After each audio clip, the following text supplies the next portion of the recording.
Stop up, Marc's got a problem! Marc Marquez, there is some kind of an issue here now. What is going on? Marc Marquez cruising out of turn 3. What has happened here? I understand that the tire pressure, the front tire pressure, was not inside the range.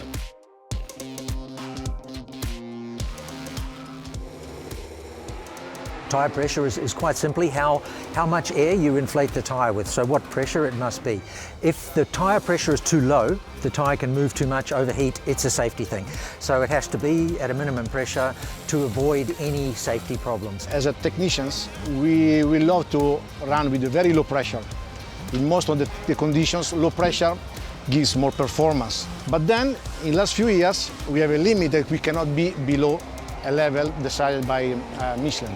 There's a reason the teams want to run it low, and we cannot let them run too low because then the tyre can degrade, can even fail. For us, it's very important to set the correct pressure to have the best performance, at the same time to be inside the rules.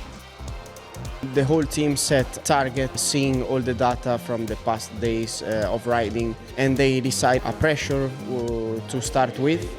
Of course, the most important thing is try to stay in for the amount of laps that we have to.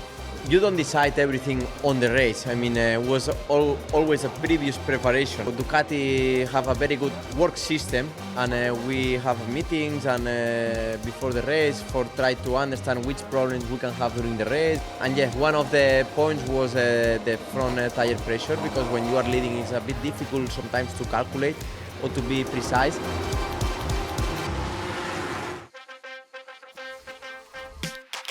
The rule is the tyre must meet that minimum pressure, an average of all the readings in a lap, for 60% of the laps of the race. Some races are shorter because we have a red flag and we stop and start again. So then there's a formula for what if it's shorter than 15 laps. The race that we're measuring is between 7 and 15. It has to comply for 30% of the laps of the race. If it's below 6 laps and below, it only has to meet the pressure once, just 2 consecutive readings. Okay, you made the pressure. If the pressure does not meet the required minimum, the penalty is, in a GP race, a 16-second time penalty, so a lot of places, and in the sprint, it's an 8-second penalty. Half the distance, so half the penalty. That's it.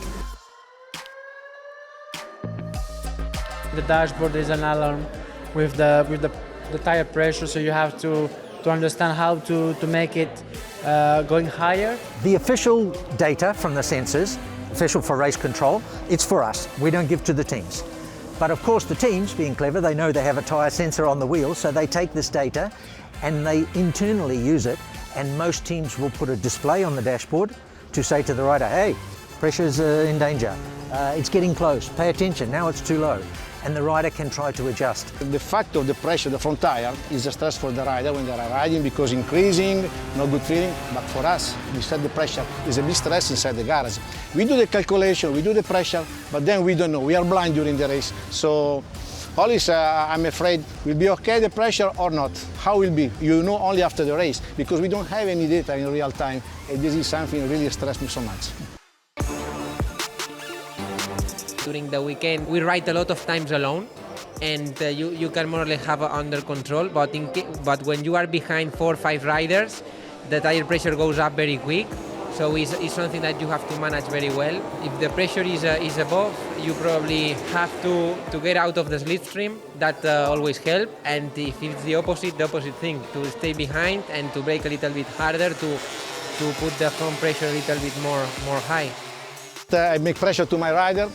We've seen also last few years, try to be in pole position, start in the front row.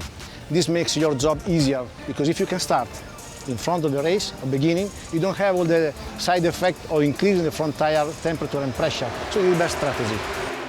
When I was behind Alex, I feel that the front tire was a bit more tricky to manage, because tire temperature was up and tire pressure also was up, but there was time to find a slipstream.